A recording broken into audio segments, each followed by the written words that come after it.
Por la señal de la Santa Cruz de nuestros enemigos, líbranos, Señor Dios nuestro. En el nombre del Padre, y del Hijo, y del Espíritu Santo. Amén. Señor mío y Dios mío, creo firmemente que estás aquí, que me ves, que me oyes. Te adoro con profunda reverencia. Te pido perdón de mis pecados y gracia para hacer con fruto este rato de oración. Madre mía Inmaculada, San José, mi Padre y Señor, Ángel de mi guarda, intercedan por mí. El tiempo del Adviento está dividido en dos partes muy definidas. La primera, hasta el 16 de diciembre, y la segunda, la que estamos ahora, del 17 al 24. Hasta el 16, las profecías mesiánicas orientan nuestra mirada hacia la venida de Cristo, pero también entendiéndola como escatológica, la venida definitiva al final de los siglos. La venida de Belén hace 2000 años no haría más que preparar o inaugurar el reino mesiánico, y el proceso de maduración va hacia adelante hasta el final de la historia. Y desde el 17 hasta el 24, que es la novena, también los liturgistas le llaman Semana Santa de Navidad, la mirada se centra en la preparación próxima de la Navidad. Nosotros tenemos pues esa costumbre tan bonita en nuestra región de esos gozos y la novena navideña junto al pesebre. Se trata de celebrar sacramentalmente la venida de Cristo, actualizada hoy en la Navidad de este año concreto de nuestra historia. Y entonces también las lecturas de la liturgia se organizan de otra manera. Ya los que marcan el ritmo son los evangelios que nos van llevando hacia la Navidad con los pasajes de la anunciación del Bautista y de Jesús y sus respectivos nacimientos, van como en paralelo. La protagonista principal, después de que en la primera parte estaban Isaías, San Juan Bautista, ahora será principalmente la Virgen, la Madre del Mesías. Y las primeras lecturas irán como haciéndole el paralelo al Evangelio, como veremos hoy,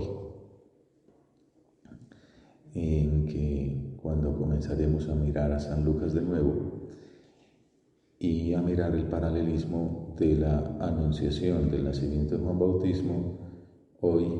Bautista, con la anunciación del nacimiento de María mañana.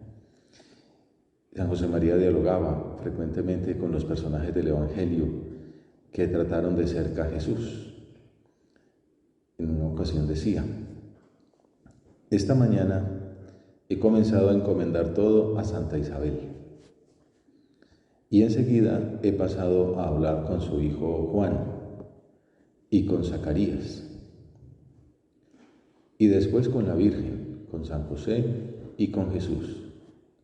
Y es que en este trato con el Señor pasa como con las amistades humanas, que se amplía el círculo de conocimiento a través de los amigos, lo que es la vida espiritual de una persona santa, que cuando uno quiere a alguien, pues le importa todo lo suyo, toda su familia, toda su historia, hasta lo más insignificante. De hecho, esta figura de la Sagrada Familia extensa, hay un cuadro también en la ermita de la Santa Cruz, ahí en Caballanca, que le gustaba mucho a nuestro padre, por esto mismo, porque decía que es la familia. Nuestro amor es Jesús, pues obviamente amamos a toda su familia. No sé cuántas veces te habrá pasado esto de comenzar a encomendar todo a Santa Isabel, tenerle devoción a Santa Isabel, a su hijo Juan, a Zacarías, que siempre lleva como la parte peor de la historia, pero un hombre muy santo, como veremos ahora. Entonces dice San Lucas: en los días de Herodes, rey de Judea, había un sacerdote de nombre Zacarías, del turno de Abías, casado con una descendiente de Aarón, cuyo nombre era Isabel. Ya con esto pues marca como la historia, el momento concreto, aunque tampoco es muy específico porque el reinado de Herodes fue muy grande, pero bueno, también nos ayuda a ubicarlo temporalmente en la historia universal a Jesucristo. Como dice Benedicto XVI, es un acontecimiento histórico que se puede datar con toda la seriedad de la historia humana ocurrida realmente. No es la intemporalidad del mito. Herodes era Herodes el Grande, al cual Marco Antonio había nombrado rey de los judíos en el año 40 a.C., y que gobernó desde el 37 hasta el 4 a.C.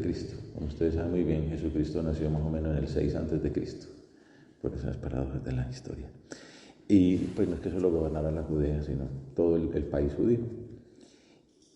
Sigue diciendo Benedicto XVI, pero al poner al emperador y a los príncipes entre los que se dividía la Tierra Santa, unos junto a otros, se manifiesta algo más. Y es que, pues bueno, todos estos principados dependían de la Roma pagana. Se presentan estos hechos en un país dominado por un emperador pagano. Vamos a hablar de la venida del Mesías, del acontecimiento más importante de la historia, y lo estamos haciendo en un país pobre, humillado, dominado. Una vez más, Israel vive en la oscuridad de Dios. Las promesas hechas a Abraham y a David parecen sumidas en el silencio de Dios. Una vez más puede oírse el lamento. Ya no tenemos un profeta. Parece que Dios abandonó a su pueblo. Pero precisamente por eso el país bullía de inquietudes. Esto nos sirve también en nuestra oración para entender el signo de la cruz. Precisamente un poco más adelante, cuando aparecen estos personajes, incluso menciona a San Lucas a Pilatos. Y dice también Ratzinger que esa alusión a Poncio Pilatos pues ya también empieza a mostrar la sombra de la cruz que viene desde el primer momento de la venida de Cristo, incluso, como veremos hoy, desde la concepción de su primo, su precursor. Bueno, pues nos dice que Zacarías era un sacerdote del turno de Abías, descendiente de Aarón, pertenecía a una familia sacerdotal. Los de su estirpe se dividían el servicio litúrgico en 24 turnos. Entonces, a cada grupo le correspondía 2 semanas al año. Iban allá, iban una semana, y luego, otros 6 meses más adelante, volvían la semana que les quedaba faltando. Solamente había 3 fiestas en las que todos los sacerdotes oficiaban en Jerusalén: Pascua, Pentecostés y los tabernáculos. El grupo de Abías era el 8º de los 24, o sea que tampoco era de los más importantes. Dice que también era no solo sacerdote del turno de Abías, sino que estaba casado con una descendiente de Aarón, cuyo nombre era Isabel. Es decir, la descendencia que vendrá es sacerdote por punta y punta, ¿no? De la familia de Abías, de la familia de Aarón. Los de su estirpe, hay quien dice que estaba obligado a casarse con una mujer de linaje sacerdotal, pero lo que también aparece en el Levítico es que no, que fuera una virgen de su pueblo. En su matrimonio con Isabel, como sabemos, no había tenido hijos, lo que era visto como una señal de desaprobación de Dios, incluso era causal de divorcio. Sin embargo, el Evangelio aclara que ambos eran justos ante Dios, con la misma palabra de Sedicaios, que se refiere a San José. Estamos hablando de una pareja santa. Caminaban sin falta, según los mandamientos y las leyes del Señor. No tenían hijos porque Isabel era estéril y los dos eran de edad avanzada. Esto está presentado pues con un esquema que viene del Antiguo Testamento: circunstancias y personajes, un anuncio, unos signos públicos y el cumplimiento del anuncio. Estamos en la parte inicial de las circunstancias y los personajes. Estamos viendo a Zacarías, ahora ha aparecido Isabel, una familia sacerdotal, estéril, como era estéril también Ana, la madre de Samuel. Eran un par de ancianos estériles, como eran ancianos estériles Abraham y Sara. Con lo cual empezamos a ver que Juan se relaciona con las figuras de Isaac, de Samuel. Como nos ayuda a ver que estamos entrando, San Lucas es muy bueno haciendo estos paralelos, pero que estamos en unos niveles pues que se equiparan a los grandes patriarcas de la historia del Antiguo Testamento. Dicen que eran justos, que eran muy santos, pues entonces llevarían con dolor su desgracia, aunque pidiendo a Dios que les concediera la bendición de tener un hijo al menos. Y seguramente pues ya cuando sabía que era fisiológicamente imposible, aceptarían sumiso su voluntad, pedirían por esa llegada del Mesías, por la redención de Israel, seguramente también desde el punto de vista nacionalista, pues que se acabara la opresión romana, que era una humillación uno pertenecer al pueblo elegido, al pueblo del único, verdadero Dios, y estar humillado por un pagano que se decía Dios, era una verdadera vergüenza. Esa era la oración de ellos dos, probablemente, como veremos más adelante. Zacarías significa el Señor recuerda. En este caso el recuerdo será pues el don de recordar la oración de este hombre, acogerla y bendecir.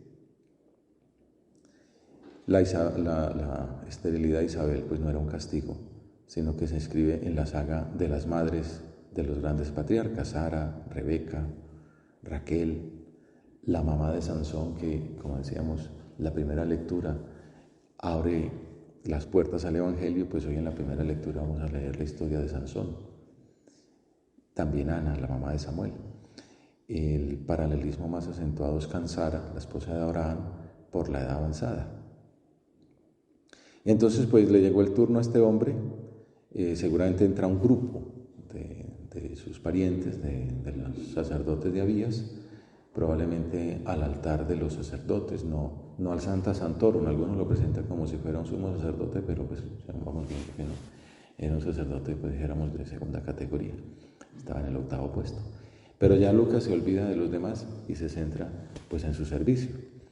En el lado sur del altar, el ángel está entre el altar y el candelabro de los 7 brazos, a la derecha del altar, que eso es importante porque significa que será un anuncio benévolo. En cambio, si hubiera sentado a la izquierda, probablemente sería un anuncio de castigo. En el lado izquierdo del altar, que da al norte, había una mesa con los panes de la proposición. Ratzinger lo comenta. El lugar y la hora son sagrados. También con el paralelo de María, el lugar y la hora son profanos, allá en la casita en Nazaret, ¿no? En cambio esta es en el templo. Por eso la representación de San Lucas es el toro, ¿no? que habla de el comienzo del Evangelio en el templo. El nuevo paso en la historia de la salvación está totalmente insertado en las leyes de la alianza divina del Sinaí. En el templo mismo, en su liturgia, comienza la novedad. Ese templo cuyo velo se rasgará el Viernes Santo, que era pues un signo de la presencia de Dios, pero que más adelante pues cederá a esa presencia en la persona misma de Dios y en la de todos los cristianos. Se manifiesta de la manera más fuerte la continuidad interior de la historia de Dios con los hombres. Eso se corresponde con el final del Evangelio de San Lucas, donde el Señor, cuando ascienda al cielo, mandará a sus discípulos a que regresen a Jerusalén para recibir allí el don del Espíritu y desde allí llevar el Evangelio al mundo. Bueno, entonces está ahí Zacarías en su turno de ministerio ante el altar, con el incienso, y tuvo la experiencia única. Se le apareció el ángel del Señor de pie a la derecha del altar del incienso. Podía haber sido por la mañana o por la tarde, todo parece indicar que es más bien la ofrenda de la tarde, tipo 3 de la tarde, como también sabemos, pues será el momento de la muerte de Jesús más adelante. Y el ángel que se aparece, pues es el arcángel Gabriel, uno de esos 3 grandes de la corte celestial, el mismo que se le había aparecido a Daniel a anunciarle que vendría un Mesías. Incluso cuadran, da unos símbolos, unos números, que da 499, que cuadra exactamente con el tiempo, con el número de los días relacionados con este evento, y que sea el mismo arcángel, el de Daniel, el de Zacarías y el de María, pues muestra toda la relación que hay en esos tres eventos. De este modo, por tanto, nos habría dicho, el tiempo se ha cumplido. El evento oculto que tuvo lugar durante la ofrenda vespertina de Zacarías y que no fue percibido por el vasto público del mundo, indica en realidad la hora de la salvación. Durante el culto dice que le tocó en suerte, como la vocación de Matías. Probablemente servían entre los sacerdotes, servirían varios, Lucas solo se fija en Zacarías, mientras, dice San Lucas, la muchedumbre del pueblo estaba afuera rezando durante la ofrenda del incienso. Y entonces pues ya podemos entrar a fondo en ese diálogo del ángel con Zacarías. Se le apareció el ángel del Señor de pie a la derecha del altar del incienso. Aquí también sigue un esquema, San Lucas, el esquema de anuncio. Ángel, temor, mensaje, objeción, señal, para decirlo así rápidamente. Así le pasó en el anuncio del nacimiento de Ismael a Abraham, el anuncio del nacimiento de Isaac, el anuncio del nacimiento de Sansón. Y también pasa con el anuncio de Jesucristo. Se trata del ángel Gabriel, el guerrero de Dios, anunciándole que Isabel, su esposa, tendría un hijo. No temas, Zacarías, porque tu ruego ha sido escuchado. Tu mujer Isabel te dará un hijo y le pondrás por nombre Juan. Aquí está anunciado también lo que vendrá después, ya ese grupo de ángeles, ese coro de ángeles que anunciarán la gloria a Dios en el cielo y en la tierra paz a los hombres que aman al Señor. Este es como el prólogo, la introducción. No temas, Zacarías. Nuestro Padre hablaba de ese no temas. En las páginas de la Sagrada Escritura habéis encontrado con frecuencia estas palabras. No temas, no temáis. Son palabras divinas de aliento. Ahora que estamos terminando un año, o también podemos verlo en otro sentido, que estamos comenzando este nuevo año litúrgico, en este Adviento, preparando la Navidad, tú, Señor, nos vuelves a decir, no temas, nos visitas con tu gozo, con tu alegría, como también dirá más adelante el ángel, que forma parte de la misión de San Juan, no temas. También a nuestro Padre le pasaba que él ordinariamente ante lo sobrenatural tengo miedo, después viene el no temas, soy yo. Son palabras divinas de aliento. En el Testamento Viejo y en el Nuevo, por eso aquello del Papa Juan Pablo II, repetido por Benedicto, también por Francisco, no teman, abrid las puertas de par en par.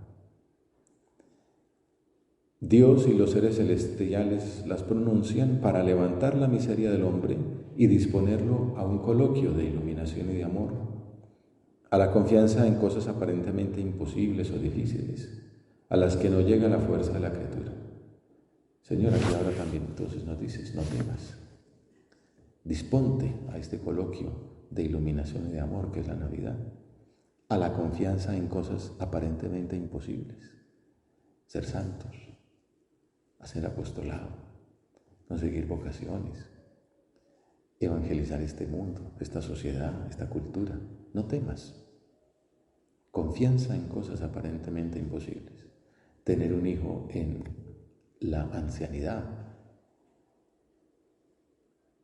Anunciar la llegada del Mesías. Zacarías son cosas no aparentemente imposibles, son totalmente imposibles desde el punto de vista humano. Sin embargo, es lo que es el mensaje del Evangelio, es el mensaje del Nuevo Testamento. Estamos comenzando el Nuevo Testamento, estamos comenzando la Navidad. No temas, alégrate, le dirá el ángel mañana a María.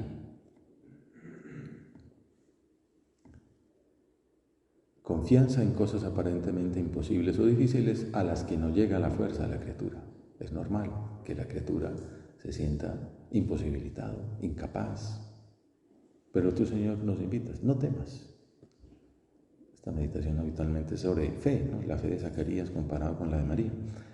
Pero fundamentalmente esa fe viene de confiar en la palabra de Dios, que nos dice, no temas, alégrate.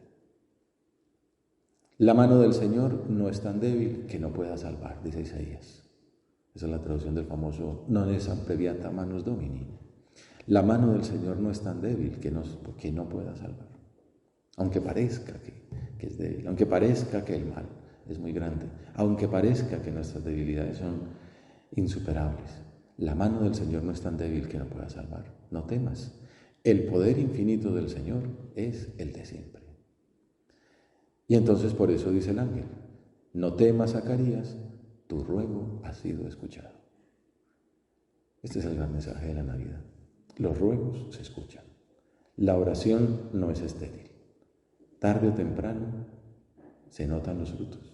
Yo vi triunfar al Señor, dice nuestro Padre también. Lo vimos triunfar en la resurrección y triunfar al final de la historia, que es el otro sentido del Adviento que hemos meditado las primeras semanas.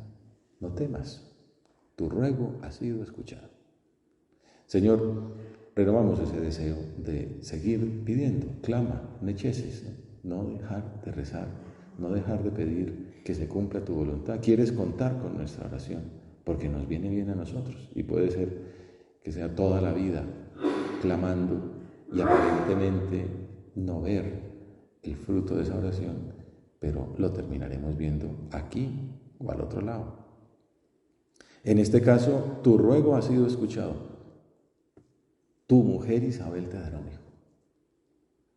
Lo que ella pedido durante décadas, desde la juventud, 20 años, 30 años, los 40 años, los 50 años, pidiendo 10, 20, 30, 40, 50 años, y nada. Ahora, en la ancianidad, tu ruego ha sido escuchado. Cuando era totalmente imposible desde el punto de vista humano, para que se note la mano de Dios, para que se vea que estamos llegando a los momentos claves de la historia de la humanidad, tu mujer te dará un hijo. Y le pondrás por nombre Juan. Regalo de Dios. El Señor muestra su favor. Yahvé es generoso, como distintas maneras de significar ese nombre. El nombre de Juan indica la benevolencia de Dios con Zacarías. Será signo y depositario de una especial benevolencia de Dios. Comenta San Jerónimo, tu ruego ha sido escuchado. Es decir, se te otorga más de lo que pediste. Habías rogado por la salvación del pueblo y se te ha dado el precursor. Él no solamente pedía un hijo, pedía como sacerdote que era la redención del pueblo. Y entonces el ruego ha sido escuchado. Esa pudo ser la causa del estupor ante el anuncio del ángel, no cualquiera. Pues como, sí, muy bien. También Abraham dudó, ¿no? ¿Cómo será esto posible?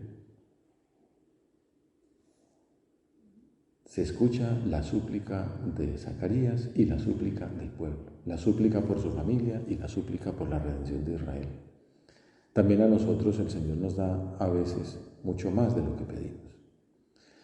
Es lo que decía nuestro Padre en Cristo. ¿Qué pasa? Cuentan que un día salió al encuentro de Alejandro Magno, un pordiosero, pidiendo una limosna, que Alejandro se detuvo y mandó que lo hicieran señor de 5 ciudades. El pobre, confuso y aturdido, exclamó, yo no pedía tanto. Y Alejandro repuso, tú pediste como quien eres, yo te doy como quien soy. Cuando Dios responde tan generosamente por encima de nuestras peticiones, no podemos acobardarnos mezquinamente, teniendo miedo a las dificultades. No temas, alégrate, tu ruego ha sido escuchado. Tu mujer Isabel te dará un hijo y le pondrás por nombre Juan. El Señor muestra su favor. Te llenarás de alegría y gozo, y muchos se alegrarán de su nacimiento. Estos días hablaba un profesor mexicano, pensando ya en el centenario, o lo que vamos a escribir, o lo que vamos a hacer con ocasión de la llegada de esa fecha tan redonda, y él me habló de este tema. Pensaba como quizá trabajar la alegría, como la alegría en San José María, pues la alegría cristiana, la alegría de la creación, la alegría de la redención. Estamos hablando de una pareja estéril, de un anciano ya moribundo casi y tal, y pues no temas que este hijo te llenará de alegría y de gozo. Muchos se alegrarán de su nacimiento. Entonces estamos tú y yo ahora en este rato de oración, pues será grande a los ojos del Señor. Ese gozo, esa alegría son la emoción de los creyentes ante la proximidad de Dios. Y ahí anuncia que ese gozo y esa alegría pues están también marcados con la cruz. Tiene su raíz en forma de cruz, esa peculiaridad de la alegría cristiana, de la verdadera alegría. No beberá vino ni licor. Algunos ven ahí el voto del nazareato que también tuvo Sansón. En el caso de Sansón se le dice que no pasará la navaja por su cabeza, pero no habla del vino. En cambio, en el caso de Juan dice que no beberá vino ni licor, pero no se menciona la navaja. Sin embargo, por eso lo vemos representado como peludo y barbado. Ahora en el último peseo que tuvimos, había uno que le decían así, todo flaquito, chiquito y peludo, entonces en Juan Bautista. Y efectivamente le decía, conviertas. Pues, sea como fuere que tuviera el voto de nazareato, como parece que fue, o no, será grande a los ojos del Señor, o crecerá en la presencia del Señor. Por eso será grande, porque estará siempre con Dios. Por eso es el gran profeta, por eso es el gran precursor, por eso es el más grande entre los hijos de los hombres.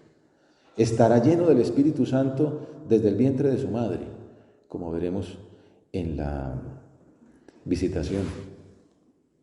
La criatura se llenó del Espíritu Santo, dio un salto y su madre pues exaltó en la famosa admiración que veremos al final. Como estará consagrado al Señor, dice un exégeta, el Espíritu llenará su existencia, por eso no necesitará beber licor.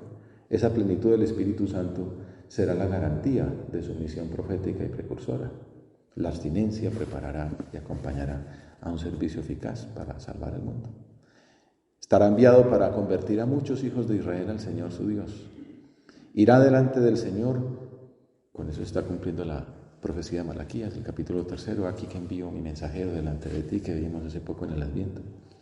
Irá delante del Señor con el espíritu y el poder de Elías para convertir los corazones de los padres hacia los hijos y a los desobedientes a la sensatez de los justos, para preparar al Señor un pueblo bien dispuesto. Será ese Elías. Es bonito, hace poco lo veíamos en la semana pasada, cómo esta vocación tan hermosa, tan clara, con un ángel, es compatible con dudas. El mismo Juan, ya muchos años más tarde, ya están muertos los papás, mandará a decirle a Jesús, ¿eres tú el que va a venir o tenemos que esperar a otro? Siendo que lo había ya señalado como el Cordero de Dios. Algún comentarista decía, no, los santos también dudan. Que esa duda es también la humildad, es decir, pero... O sea, yo soy tu precursor, pero estoy preanunciando, mostrando a Elías o a un anunciador de Elías, ¿no? Cuando la respuesta es no, tú eres Elías y me estás anunciando a mí que soy el Mesías. Pero era como un poco, yo no soy digno de tanto, ¿verdad? Muy bonito, la humildad del llamado. Y todo esto ayuda mucho para entender la vocación. Pensaba ayer yo esto, que hay llamadas que podríamos llamar instrumentales o medianas o mediadoras, dijéramos. Los importantes no son los directamente implicados, sino los que vendrán a través de ellos. Pero esas misiones, que en apariencia son más llamativas, dependen de la aceptación de estos precursores. Y es el caso de la peculiaridad del llamado a Zacarías. Será un instrumento para que nazca el precursor. También Zacarías, ¿qué tal que hubiera dicho? No, ¿sabe qué? Dejemos así. Bueno, habría que hacer otro plan. Pero, pues, acepta con ese estupor de cómo puede ser posible. Vea, pues, ¿no? Se cumple la voluntad de Dios. Se cumple lo que he pedido durante tantas décadas. Se cumple lo que pensé que ya no se cumpliría. Y eso lo veremos después en el nacimiento de Juan, en el Benedictus, ¿no? Esa exaltación, ¿no? Ese gozo, ese himno de bendito sea, ¿no? Bendito sea el Señor que cumple sus promesas. A él solo le pide que deje orar a Dios, que acepte, que acoja, como nos decían ayer en la meditación, la acción de Dios, y gracias a esa generosidad pues viene Juan y anuncia a Jesús. Pero Zacarías pues no podía creerlo. Si el Señor al parecer no se había acordado de ellos en su juventud, ¿cómo lo iba a hacer en plena vejez? Por eso le pidió un signo al ángel, que forma parte de la estructura también de estas narraciones. ¿Cómo estaré seguro de eso? Porque yo soy viejo, mi mujer es de edad avanzada. Y entonces viene la respuesta. Yo soy Gabriel, que sirvo en presencia de Dios, he sido enviado para hablarte y comunicarte esta buena noticia. Pues te quedarás mudo, sin poder hablar, hasta el día en que esto suceda, porque no diste fe a mis palabras, que se cumplirán en su momento oportuno. Algunos piensan que también sordo, porque cuando le van a explicar tienen que hacerle con señales, hasta que nació el niño. También tiene un doble sentido, no es solo un castigo, sino que nos habla de la importancia del recogimiento, del silencio, de la acogida a ese misterio de Dios en oración, que es un poco también para este momento de formación que estamos comenzando un mensaje. Guardar esa intimidad con Dios. Estos estuvieron ahí pues 9 meses. Isabel se esconde, Zacarías con ella, también porque pues vendrá María, que será la que dará a luz aquel secreto, iluminará de qué se trata todo esto, también con el canto del Magnificat, pero ya se nos acabó el tiempo. Tenemos esta semana todavía para seguir meditando. Pues concluyamos precisamente mirando esa diferencia entre la duda, el estupor de Zacarías, la exigencia de un signo, con la respuesta de María, que veremos mañana. Como sabemos en la visitación, pues Isabel le dirá a su prima, bendita tú que has creído. Y San Juan Pablo II comenta esta alabanza. La plenitud de gracia que había anunciado el ángel significa el don de Dios mismo. La fe de María, proclamada por Isabel en la visitación, indica cómo respondió a este don la Virgen de Nazaret. A diferencia de Zacarías, la Virgen se caracteriza por su fe con obras, una fe que no se limita al momento de la anunciación, sino que llega hasta la asunción al cielo. Ella es nuestro modelo, decíamos que es la protagonista del Adviento, y nos enseña que esta virtud es clave en nuestra relación con Dios. Al acercarnos ya a la Navidad, acudamos a la familia de Nazaret para que nos ayuden a crecer en la primera virtud teologal, como decían amigos de Dios. La fe no es solo para predicarla, sino especialmente para practicarla. Señor, creo, digámosle ahora también como preparación para la misa. Señor, creo, pero ayúdame para creer más y mejor. Dirigimos esta plegaria a Santa María, que es Madre de Dios y Madre nuestra, Maestra de fe. Bienaventurada tú que has creído, porque se cumplirán las cosas que se te han anunciado de parte del Señor. Te doy gracias, Dios mío, por los buenos propósitos, afectos e inspiraciones que me has comunicado en esta meditación. Te pido ayuda para ponerlos por obra. Madre mía Inmaculada, San José, mi Padre y Señor, Ángel de mi guarda, intercedan por mí.